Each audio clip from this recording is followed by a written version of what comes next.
Hello, this is Chobe, the Shiny Colors Discord. Welcome to another episode of the Shiny Review. Today we have 4 cards that we need to talk about. A new Produce SSR for Hinana, as well as support SSRs for Hiyori, Nichika, and Rinze. Keep in mind that Hiyori, as well as Hinana, are limited. They may return again in the future, but it might not be for at least a year. Especially if you're not one that's going to be paying for paid-only banners, where she may return even sooner than that. So if you want Hinana or Hiyori, now's the time to get them. Starting things off, we have Hinana. Halloween has arrived early for Shiny Colors, brought in with our new limited Hinana. Taking on the better elements of previous Nocchill cards, she can provide evasion to your team, while also supplying visual buffs that last until you take damage. A really notable part about Hinana is that her final buff at 4 stars really eliminates using a support like Christmas Yuika from your lineup, which may hurt in the long run, but is otherwise fine, presumably. Now that we know evasion essentially is individual chances versus an additive bonus, all of her evasion chances being roughly 20% can be a bit of a hindrance. That being said, she can stack these up very quickly, so players that are feeling lucky will get a fair bit of mileage out of her. Her other 2 passives are easy to use, and she wraps up Visual Nocchill with a neat little bow. A staple for said team, less imperative for generic visual teams. Her roles are Center, Buffer, and Evasion, and I very highly recommend pulling for Hinana if you are running Visual Nocchill, low recommendation if you're not. Hinana's initial skill is a visual 3.5 appeal that raises your evasion by 20% for 5 turns, and your visual by 40% until you take damage. The Link appeal, which only requires Toru, is a 20% evasion buff for 4 turns. At max, she unlocks a visual 5.0 appeal that raises your evasion by 20% for 5 turns, and your visual by 80% until you take damage. And the Link appeal, which requires Madoka and Koito, is an evasion 40% up for 2 turns. Hinana's 1-star passive is a visual 50% up and evasion 10% up that only requires Hinana on your team. This has a 20% chance to activate twice. Her 2-star passive is a visual 50% up and evasion 20% up that requires the turn count to be 3 or later. This has a 50% chance to activate once. She also unlocks a visual plus 50 uncap at 2 stars. At 3 stars, she gets a visual plus 150 and visual 50 uncap. At 4 stars, her final passive is a visual 150% up that requires your mental to be both above 60% and the turn count to be 4 or later. This has a 50% chance to activate twice. Her memory appeal, when maxed out, is a visual 2.0 appeal that links into a visual 3.0 appeal. For the support recommendations, nothing has really changed since Madoka 3, other than swapping out your Hinana support for a Madoka. A culmination of great passives and synergy for Nocchill, meaning their lineup is more or less a complete package. Your secondary supports, if you need tokens, can absolutely include cards like Amana, Fuyuko, or Mamimi if you need visual.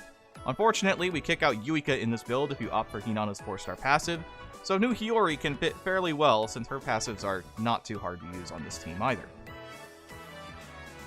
As for the team recommendations, here we are again. It's Visual Nocchill, but done this time. The same logic applies, except now Hinana actually works out as your center, letting Koito or Toru act as your primary attackers while you set up for your explosive turn 4.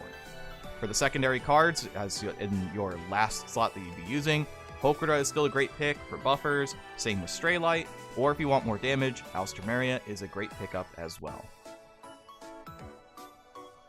Hinana as a center earns an S+. Double pure damage memory appeal, which in general cases should be able to outdamage a Koito 2 or Toru 3 center. Because of the overall diminishing returns of buffs, because you're going to be having a theoretical high amount of buffs thanks to Toru and Koito and Hinana and any passives, having double pure damage does kind of work out compared to just having another buff. That's one of the few times where I do think that possibly having double damage appeals are better than buff and appeal. The benefit of this too is that you can run Koito 2 as your visual unit if you want a pure nuke, or Toru 3 if you want some additional damage across the board. If you find that you can keep your buffs and evasion high, Toru 3 maybe performs better, but ultimately it's up to preference, and a lot of players seem to really prefer Hinana for now. As a unit, S+ to double S-. Hinana is overall a very solid support style unit for Visual Nocchill with a killer 4-star passive. Again, I think having slightly weaker odds of activating evasion versus her perms with higher odds is a tiny detriment, but overall she should perform much better than either Hinana SSR before her. If you're not planning on running visual, she's an easy skip, but she's a greatly appreciated piece for Nocchill. Next up we have Hiyori. For some reason, I was under the assumption it hadn't been that long since a Hiyori support, but it has in fact been almost a year.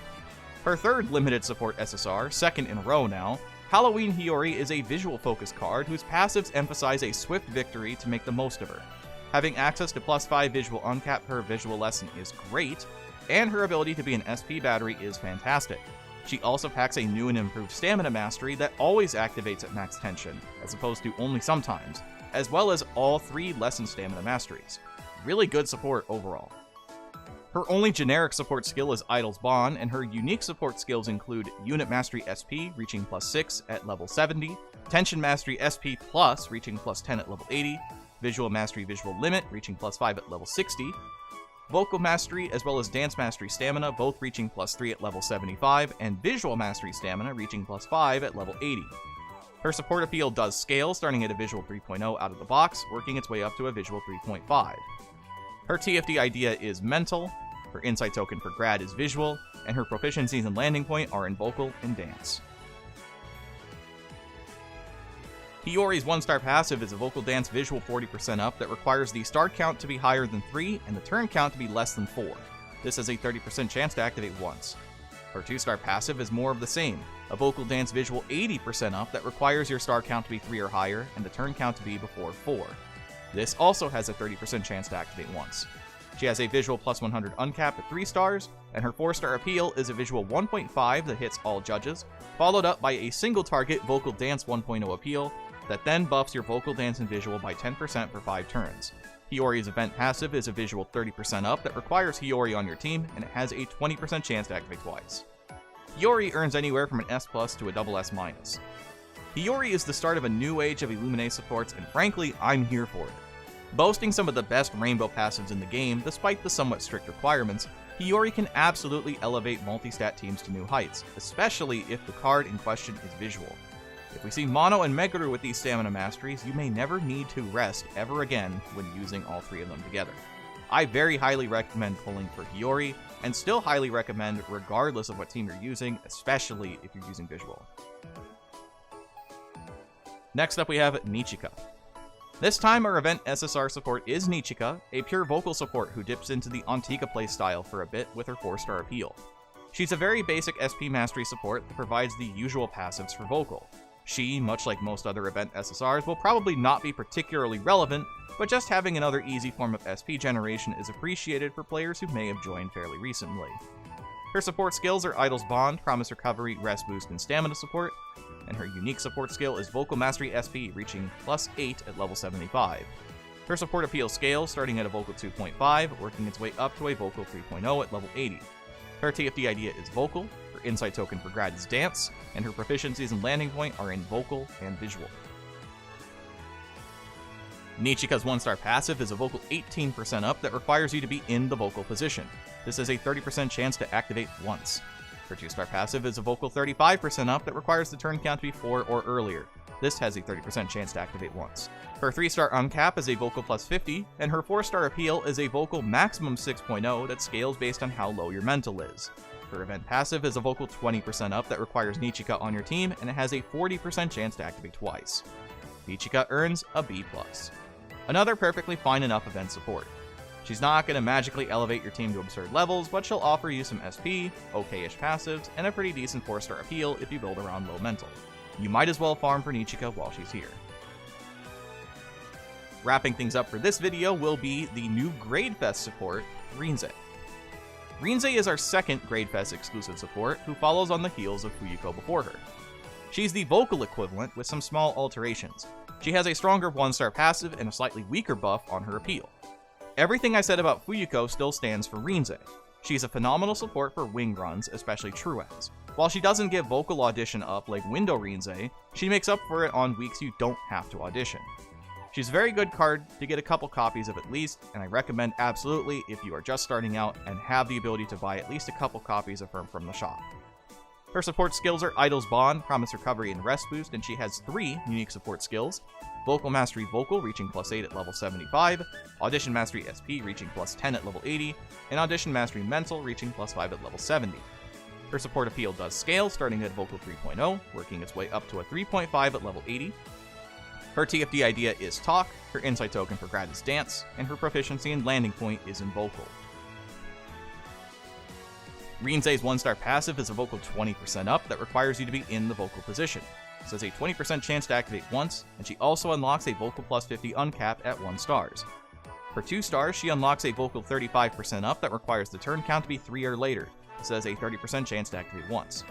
Her 3-star Appeal is a Vocal 2.8 that raises your Vocal by 25% for 3 turns, and also unlocks an additional Vocal plus 50 uncap. And her 4-star passive is a Vocal 50% up that requires Rinzei on your team, and it has a 20% chance to activate once. Lastly, the event passive, a Vocal 20% up as long as the turn count is 2 or later, has a 20% chance to activate twice. Rinzei earns a B to an A+. Rinzei is not directly designed to be a killer grade pet support, but that's perfectly okay. The amount of support she gives to wing produce runs is incredibly helpful, and combined with her range of passive options and non-event idols bond value for any other mode, this Rinzei is an absolute for any player interested in true ends and making the wing experience that much easier. She's a grade A comfort support. Have I said this before? I highly recommend farming for this Rinzei when you can get her. And that will do it for the video today. Thank you so much, as always, for watching. If you enjoyed what you saw, make sure to like the video and share it around to let other people know what we're doing here on the channel. Next time we'll be talking about whatever banner comes next, so let's look forward to it together. Until next time, I've been Cho. Thanks for watching. Have a wonderful rest of your day.